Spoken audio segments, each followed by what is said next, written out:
네, 여러분, 뽕쌤이에요.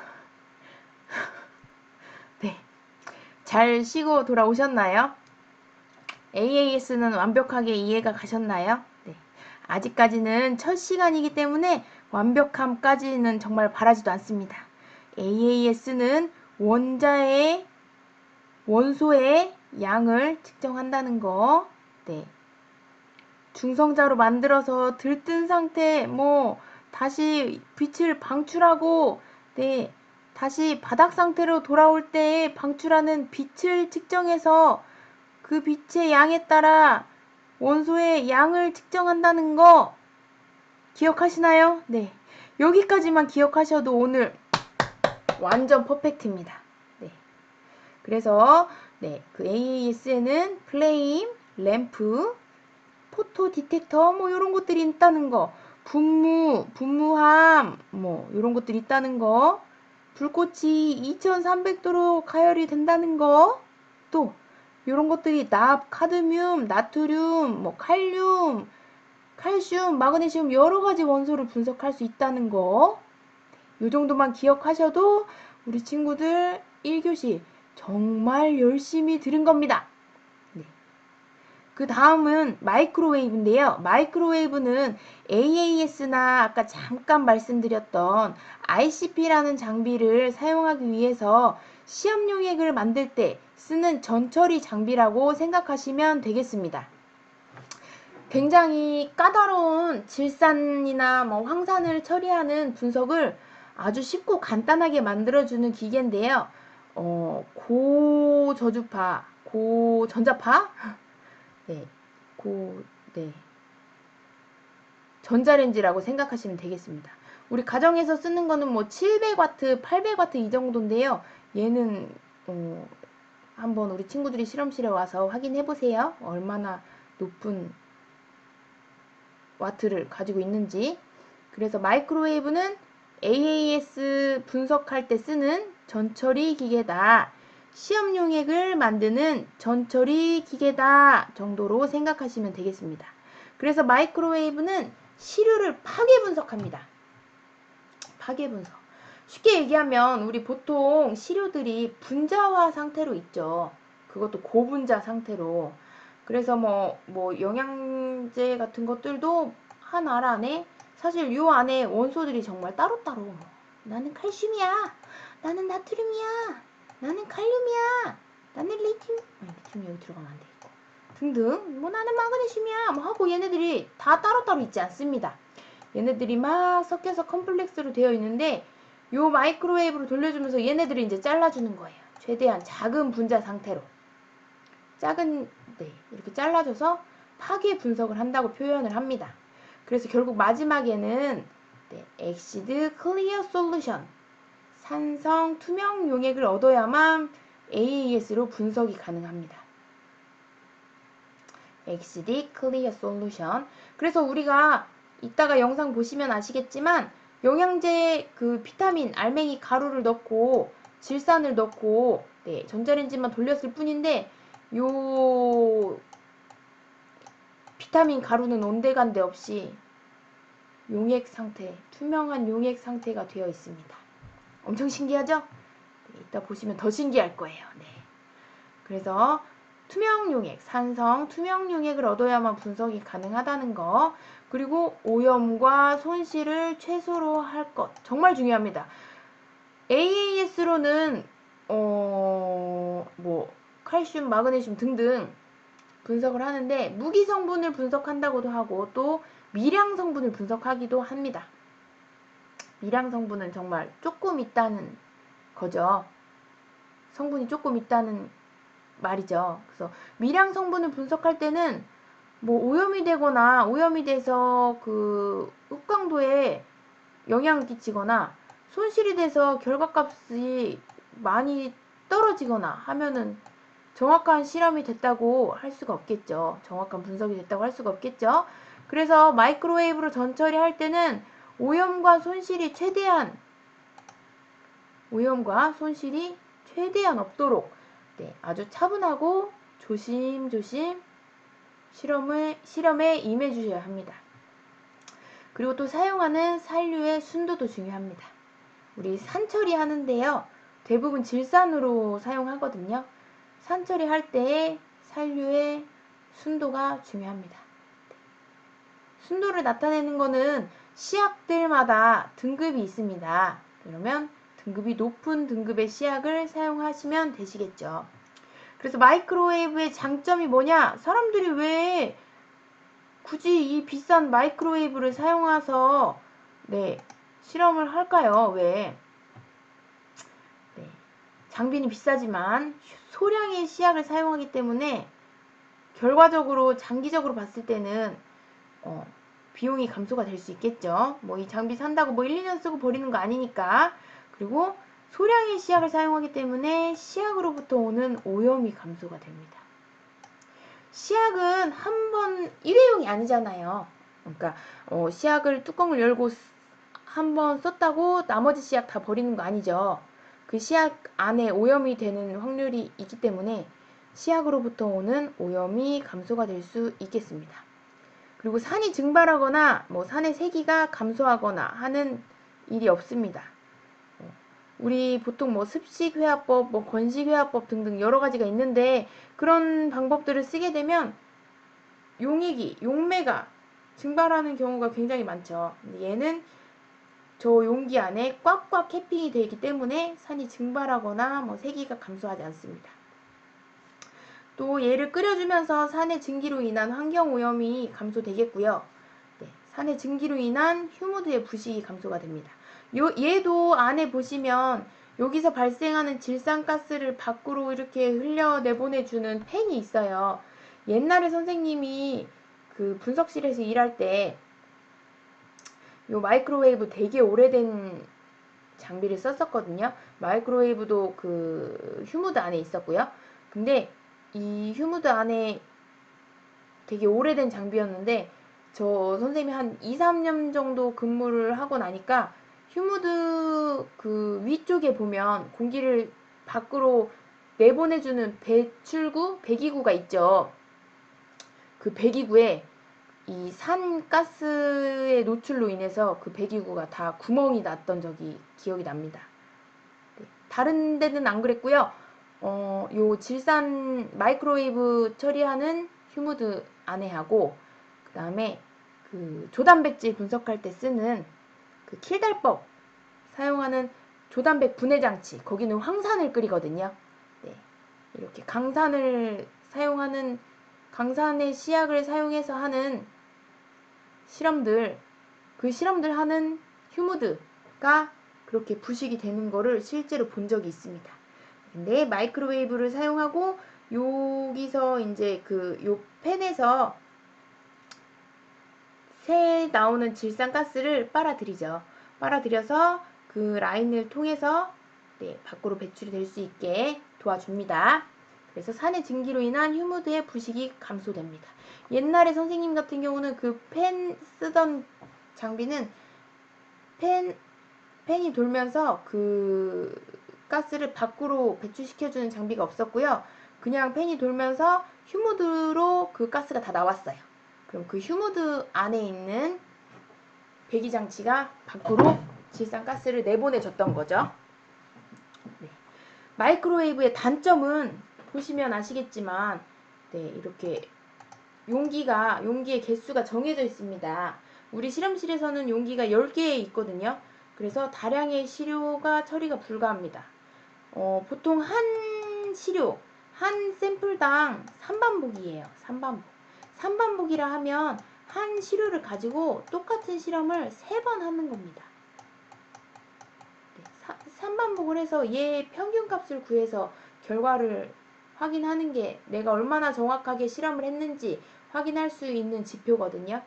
그러면 우리 여기서 10개의 용기를 쓴다 치면은 한 번 마이크로웨이브 돌릴 때 샘플 3가지 밖에 못 돌리는 거죠.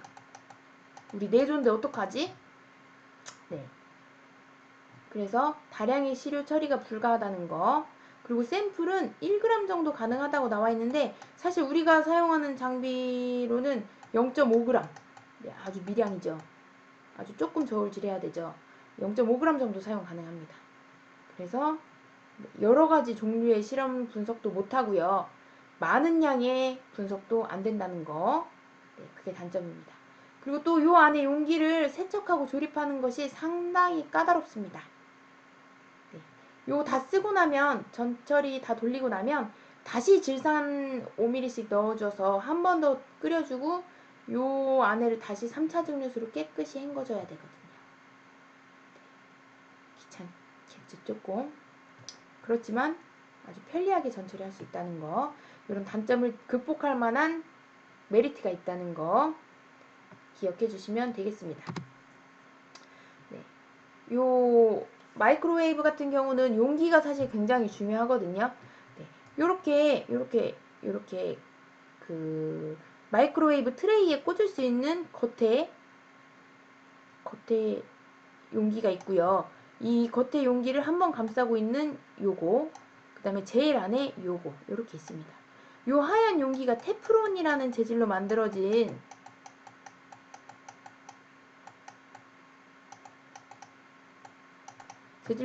용기인데, 얘는 열에 의해서 팽창이 될 수도 있고 수축이 될 수도 있습니다.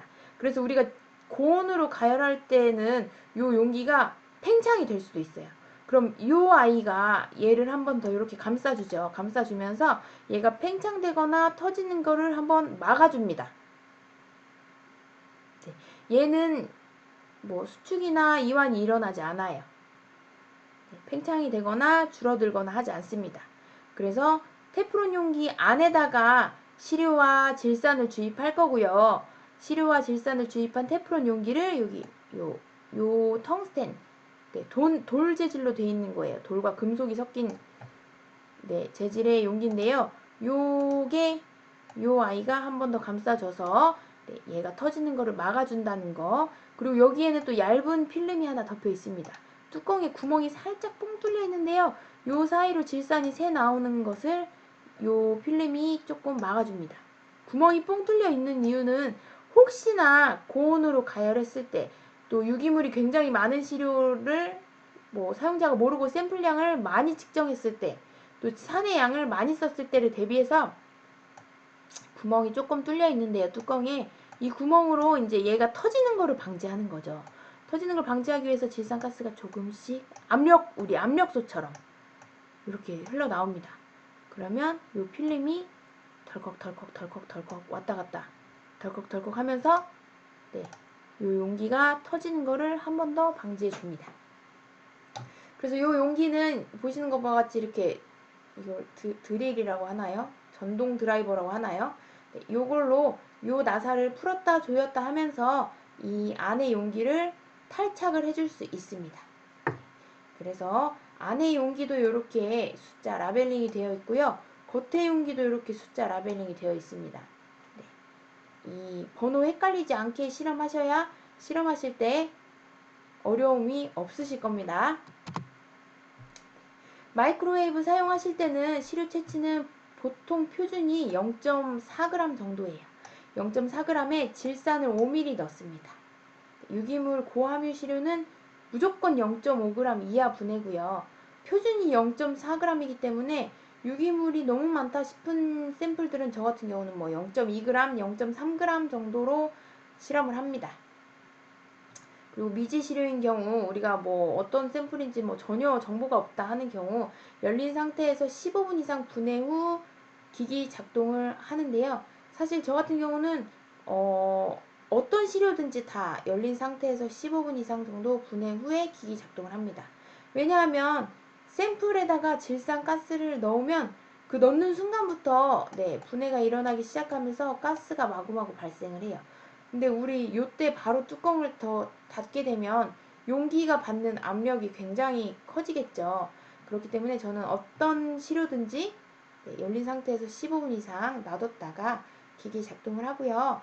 다 쓰고 나서는, 네, 산세척, 아까 질산 넣고 다시 한번 돌린다고 말씀드렸습니다.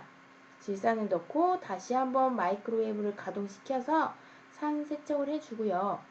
또 샘플링 한 다음에, 그리고 나서 증류수를 씻는데, 증류수를 씻고 나서 다음 분석할 때까지 완전 수분을 없애줘야 됩니다. 그 전자레인지의 원리가 수분, 물 분자를 진동시켜서 가열시켜주는 거기 때문에 네, 우리 친구들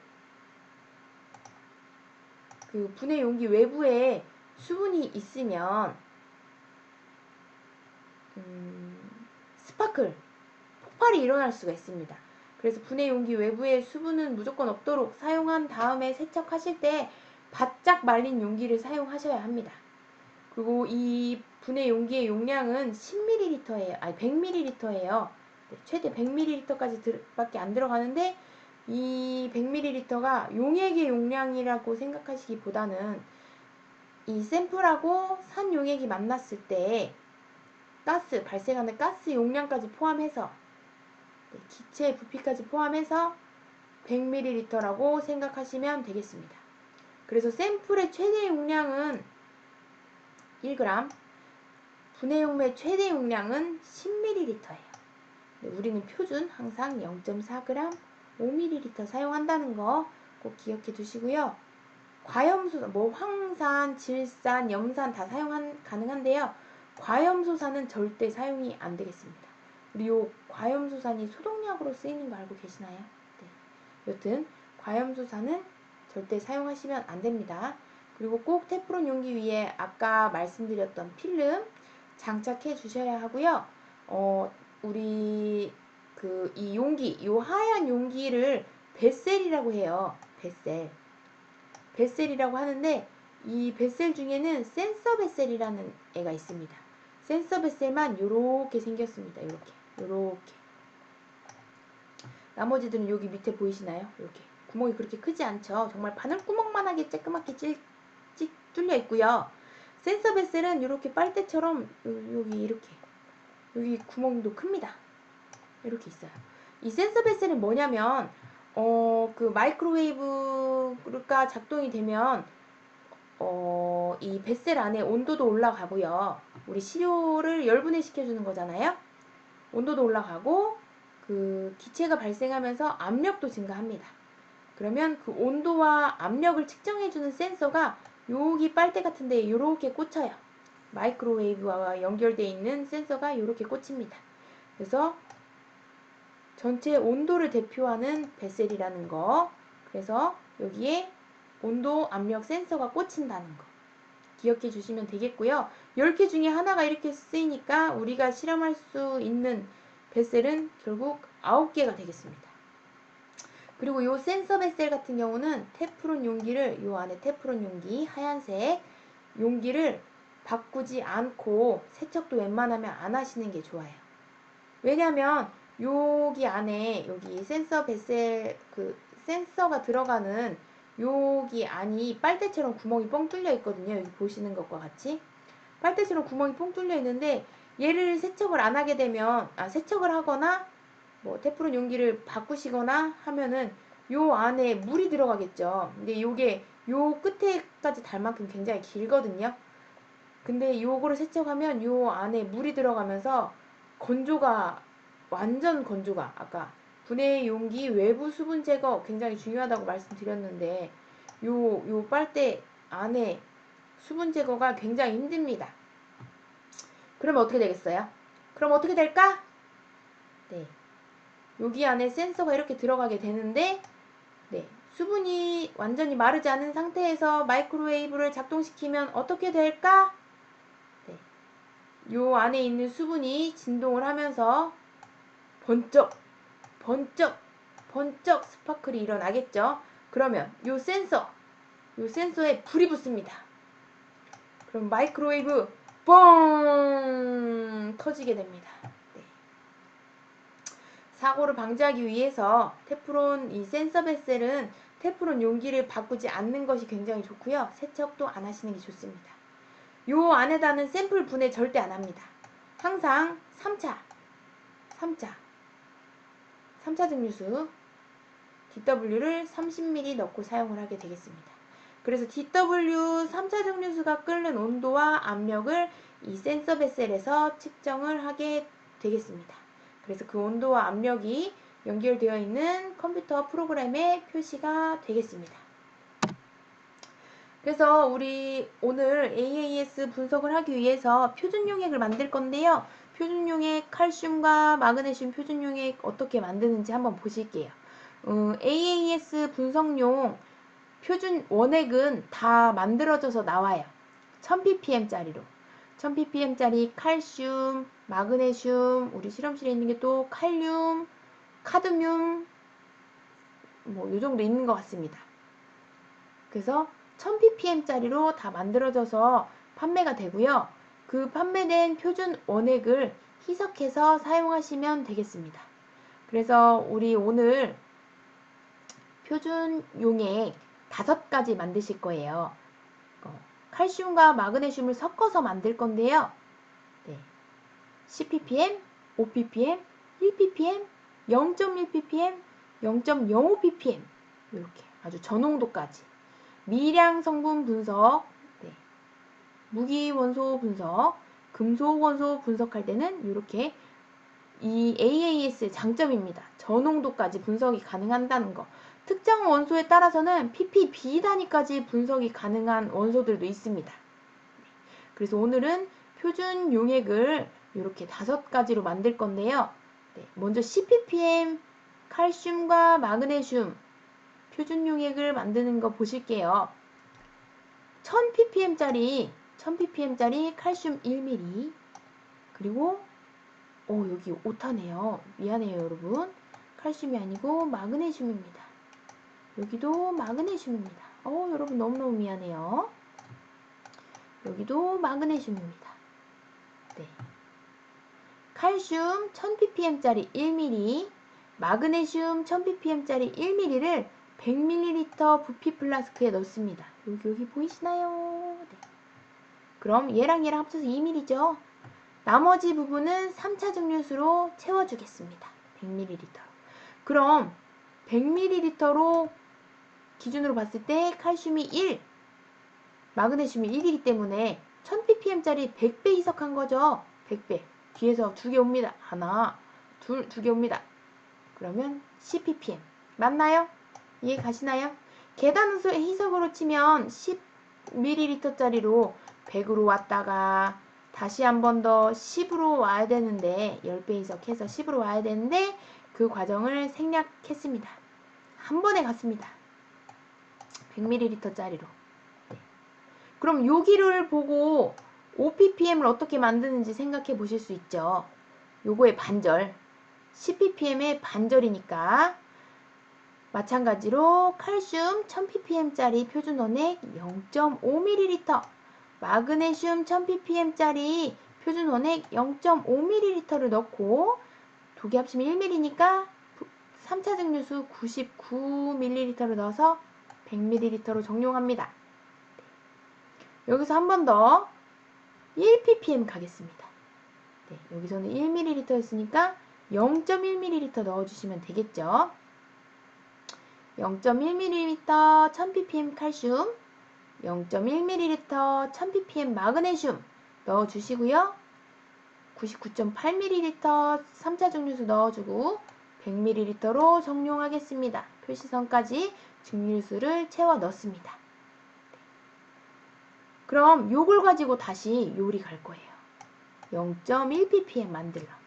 제가 이렇게 5가지 표준 원액을 만드는 이유는 마지막 슬라이드에 보시면 아시겠지만 AAS에는 쿡북이라는 백과사전 같은 게 나와 있어요. 네. 평균적으로 칼슘을 분석하면 칼슘을 어떤 농도에서 검량선을 그려보시면 흑광도가 얼마만큼 정도 나옵니다 하고 정답지 같은 쿡북이 있거든요. 네, 그거랑 한번 비교해보고 싶어서 이렇게 5가지 표준 원액을 만들었습니다. 근데 그게 칼슘하고 마그네슘 표준 용액이 농도가 다르거든요. 근데 우리는 오늘 칼슘, 마그네슘 2개를 다 분석할 거기 때문에 다른 농도를 한번 다 조제해 봤습니다. 요 표준 용액 만들 때 농도 왔다 갔다 하시는 거는 많이 연습하셔서 충분히 왔다 갔다 뭐 토탈 볼륨이 100ml 아니고 뭐 50ml여도 계산을 하실 수 있으셔야 해요. 저랑 앞으로 1년 동안 충분히 연습하실 수 있는 시간 가졌으면 좋겠습니다. 요것만 잘하셔도 우리 친구들 나중에 회사 가서 인정받을 거예요. 네, 요거 계산 못하는 친구들 진짜 많거든요. 요것만 연습 충분히 하셔도 우리 친구들 실험 정말 잘하는 겁니다. 우리 친구들 잘할 수 있어요. 네, 다시 본론으로 돌아와서 10ppm짜리를 100배 희석합니다. 여기서 100배 요렇게 똑같이 여기랑 여기서 요리 온 거랑 똑같겠죠? 10ppm짜리를 100배 희석할 거기 때문에 10ppm짜리 아까 표준용액 만든 거 1ml를 넣고 여기에는 칼슘과 마그네슘이 다 들어있기 때문에 요거 1ml만 넣고 100ml로 정용하겠습니다. 또 2번이 여기로 오겠습니다. 100배 희석. 2번에 5ppm짜리 표준용액 1ml를 넣고 100ml로 정용해서 0.05ppm의 칼슘과 마그네슘이 혼합되어 있는 표준 용액을 만들었습니다. 그래서 여기 그림과 같이 0.05ppm, 0.1ppm, 그 다음에 1ppm, 5ppm, 10ppm까지 5개의 표준 용액을 만들었습니다. 여기 뒤에는 시험 용액을 만든 거예요. 그러면 우리 친구들 또 시험 용액 어떻게 만드는지 굉장히 궁금하죠?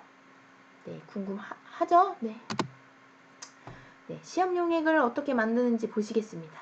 먼저 아까 마이크로웨이브 설명 드렸을 때랑 똑같이 0.2에서 0.5g의 샘플을 분해 용기에 취합니다. 아까 그 센서 뱃셀 말고 네, 그 하얀 뱃셀 안에 이렇게 생긴 하얀색 뱃셀 안에 샘플을 취합니다.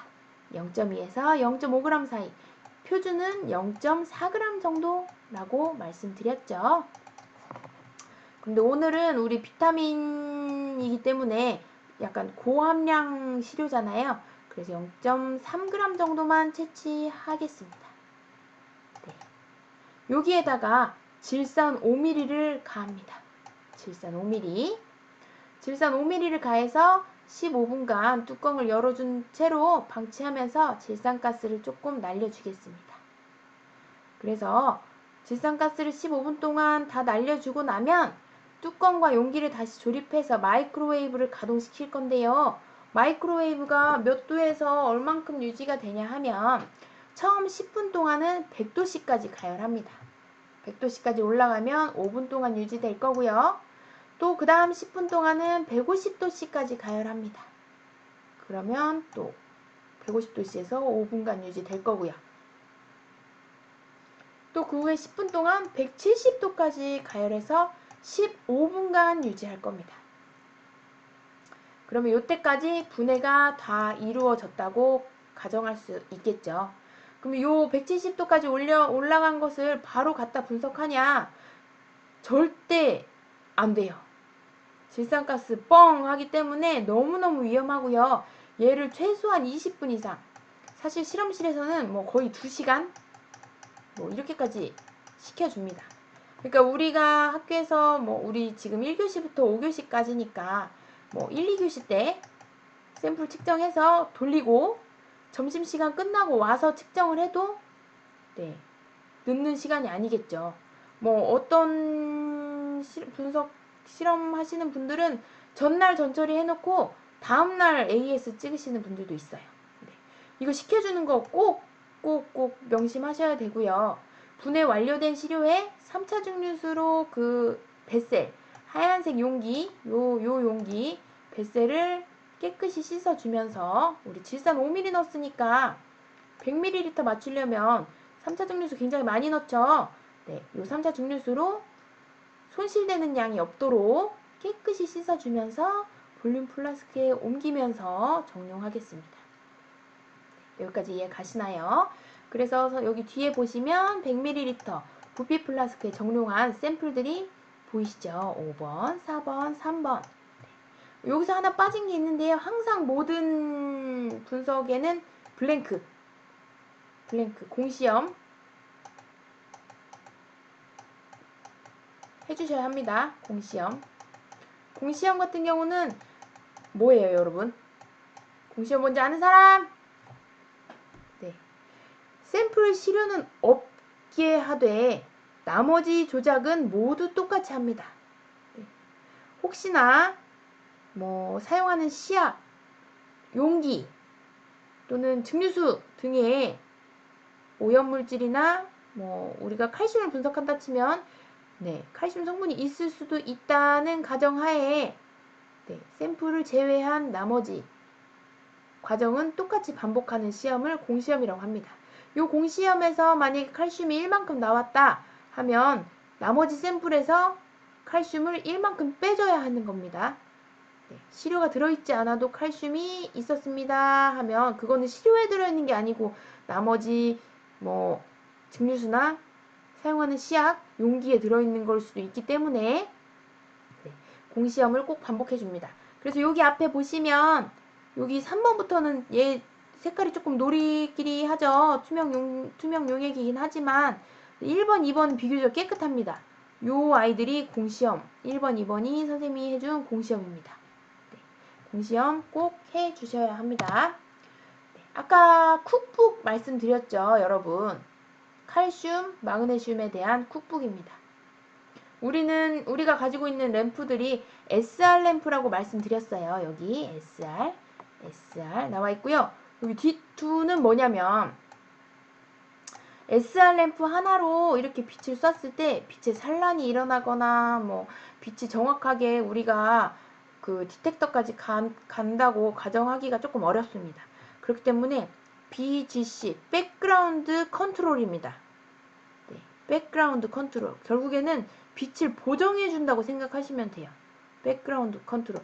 이 SR 램프에서 쏘는 빛을 얘가 배경에서 감싸주면서 SR 램프만 정확하게 이 빛이 디텍터까지 갈 수 있도록 도와주는 램프라고 보시면 되겠습니다. 여기도 마찬가지로 있죠. 그래서 램프 커런트 이렇게 나와 있고 램프의 파장, 특정 파장은 같죠. D2 램프나 뭐 SR 램프나 여기도 이렇게. 그래서 칼슘은 422.7, 마그네슘은 285.2. 얘네들이 몇 주기 원소인지에 따라서 이게 다르겠죠. 그리고 슬리사이드는 모두 같습니다. 0.7, 0.7. 그리고 플레임 타입 같은 경우는 에어 아세틸렌. 우리가는 지금 에어하고 아세틸렌 사용할 수 있는 플레임만 있다고 말씀드렸습니다. 이때 아세틸렌의 플로우 레이트, 아세틸렌이 분당 2.0ml 흘러 돌아가야 분석이 가능하고요. 버너 높이도 마찬가지로 모두 같습니다. 버너 높이 맞춰주지 않으면 이 램프가 쏘는 빛을 원소가 정확하게 받아들일 수가 없기 때문에 버너 높이와 위치 꼭 정확하게 정말 침착하고 신중하게 버너 높이, 위치 맞춰주셔야 합니다. 이렇게 요 조건으로 분석했을 때 칼슘 0.5ppm은 흑광도가 요 정도 나온답니다. 선생님 좀 적어둘게요. 또 1ppm은 요 정도 나온답니다. 0.692, 2배 정도 되죠. 또 5ppm은 0.3402. 보시면 여기서 2배, 여기서는 10배 정도 되는 걸 확인하실 수 있겠습니다. 마그네슘은 이 조건으로 분석했을 때 0.05ppm에서는 요만큼,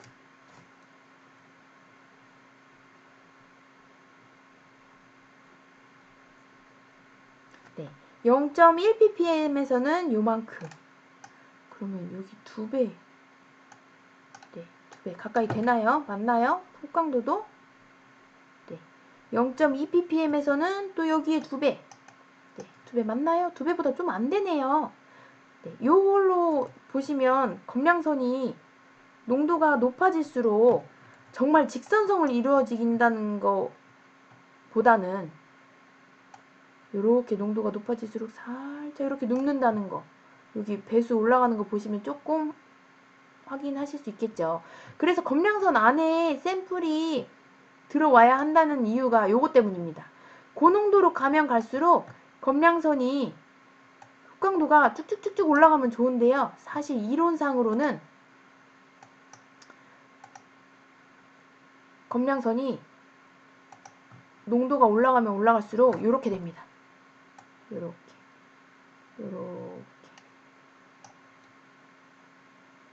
요거는 이론상이고 요게 진짜예요. 그래서 샘플 농도를 검량선 안으로 들어가게 희석해서 실험해줘야 된다는 이유가 요것 때문에 나옵니다. 선생님 오늘 실험하는 거 어떻게 되나 한번 지켜봐 주세요.